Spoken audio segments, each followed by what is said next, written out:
could have a PowerPoint presentation, you can stand up and do a comedy show, or whatever you want to do. The time is yours, okay? Seth, you're on. Tell us more about you or your business, what you're looking for, whatever. How do you take it away for 10 minutes? Good morning, America. All right, how y'all doing? Good. No, you can do better than that. How y'all doing? Good. All right.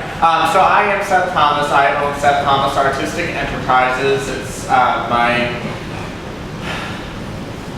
my baby. I had Seth Thomas Piano Studio is what I started out with, and then I kind of came up alongside my teaching business alongside of that with my baking business, and I thought, well, I really don't want to be doing two different sets of taxes and everything at all. It seemed like a lot of work, and I don't like a lot of extra work. So I thought, what can I do to put it all under one umbrella? And so Linda kind of actually helped me come up with Seth Thomas Enterprises, and I popped the artistic in there because who knows what my next venture will take me to. Today I kind of want to focus more on what my passion is. I do love the baking. It's kind of that creative release that everybody talks about, and you would think, well, wouldn't music be that? Well, no, not really, because it's what I do for work, and it's a wonderful thing. I love it, but it is also like any other job. It has its bad days as well.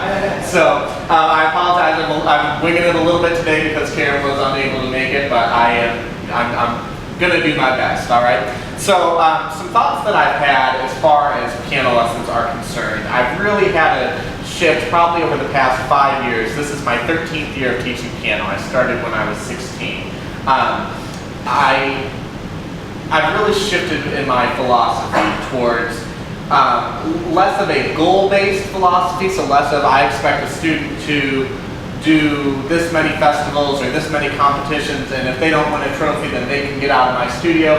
That's not the mentality that I espouse any longer. I am more what I would call a process-oriented teacher. That means that it's important to have a goal. It's very important to have goals. But it's far more important to me how you achieve those goals. So the process to getting to those goals. So some thoughts that I worked through, I've worked through them several times actually with this particular student. He claims he wants to be a doctor, and I say, hey, go for it, right? I will have absolutely no say in whether or not that actually happens, but he tells me he wants to be a doctor. I tell him, this is what you're going to have to do to make that happen. So piano is not just about, or voice, it's not just about learning how to make good music. That's important. That's a fringe benefit, okay? If you are not in a good place physically, mentally, emotionally, then there's no way that you can perform music. There's no way that you can file someone's taxes. You can't do whatever it is that you're doing to the best of your ability if you aren't in a good place, okay? So some life skills that I have found from music. Music helps me develop self-discipline to set aside daily time to practice. So again, I'm thinking of a particular student who does not like to practice. A lot of them do not. But this one tells me they want to be a doctor. Do you like to set aside time daily to do your homework? Do you like to set aside time daily to study? If you want to be a doctor, you're going to have to do that. Starting at the age of 10, you may as well start setting aside daily time for doing something that you might not necessarily like, but that's going to help you achieve something later in life, something that you want later in life. Yes, setting and keeping goals for myself, saying I want to do this year, or I want to do this month, or even I want to do this today. My students learn to practice. I don't send them home and say, okay, you need to practice 45 minutes every day, or you need to practice an hour and 10 minutes every day. When I was all throughout my undergraduate and graduate career as a music student, I would hear of other piano majors spending 6 hours in a practice room, 8 hours in a practice room, practicing their own music. Now, when I was in grad school, I would spend up to 12 hours a day at the piano, but that was playing with other instruments, other vocalists. That was maybe an hour and a half to 2 of that was spent on practicing my repertoire, working on what I was doing so that I could graduate and get the 8 shot of Dodge, if you will. All right? School, don't love it. All right? So, but I do love education.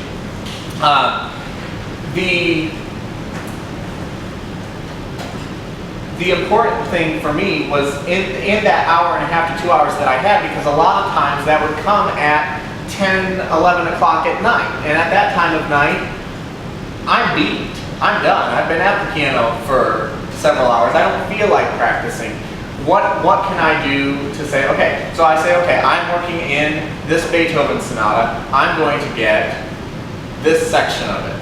I'm going to focus on just my notes and fingers, playing the correct notes with the correct fingers. I'm going to do that until I am comfortable with that. And that might be all I do with that today.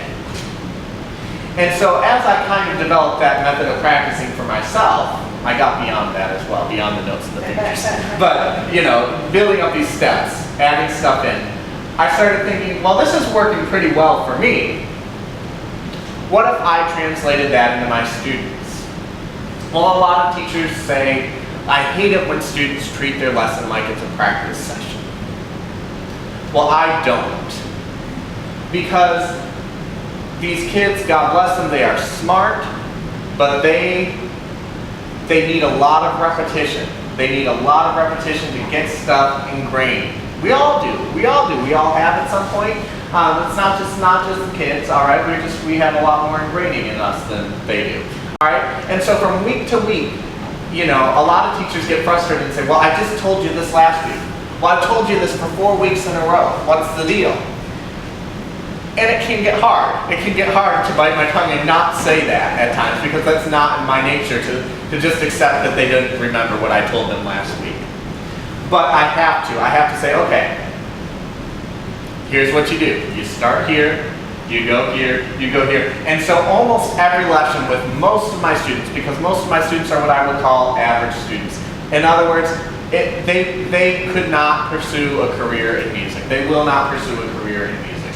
Hopefully they do not want to, because it's not going to happen, okay?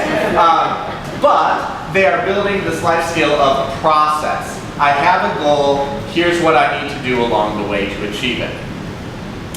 The third thing that I've noticed music helps me with and helps my students with is holding myself to a high standard of consistently doing my work correctly. My students are always getting consistent correctness, consistent correctness, consistent correctness, because how the brain works is that when you do an activity, you get a trace of myelin that goes along the brain. The more you do that activity in the same way, the more you will be able to do that activity in the same way. The more times you do that activity, but you vary it just a little bit, the less likely you are going to be to remember to do it in that exact same way each time you go to do it. Now that can be a good thing when it comes to other things. We've heard before about switching things up, switching up habits. Thank you. That's a good thing to do from time to time. But when you're trying to get a consistent product out there, you have to do your work consistently, correctly. And last but certainly not least, develop focus and concentration, both on the job that I am doing and what I need to do to make it happen. And that kind of goes hand in hand with setting goals, but that's focusing on those goals, not losing sight of that. And that is incredibly difficult, okay? It's incredibly difficult to get a lot of children to do that, you know? And again, it takes a lot of patience.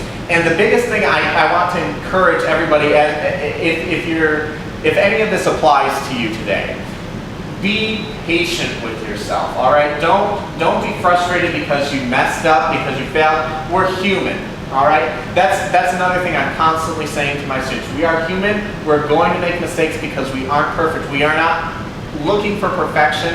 We're looking for consistent correctness. Consistent correctness. I can say consistent, you say correctness. Consistent correctness. You got it. All right. Does anyone have any questions? Actually, tell us a little bit about yourself. Well, I don't have time to tell you a little bit about myself, but yes. First, thank you very much for your very delicious homemade cupcakes. Oh. And secondly, where in your location and your phone number? I will give you my card after the meeting. I teach in McKinney and I travel all around Collin County. Oh, Yeah. so you have a class, you teach at home? At a church, but yes, a location, yes. And then I will travel to students' homes as well, depending on what they want. Yeah, so I'll give you my card after the meeting, absolutely. Thank you. If there's any more questions, feel free to seek Seth after the meeting. Thank you very much.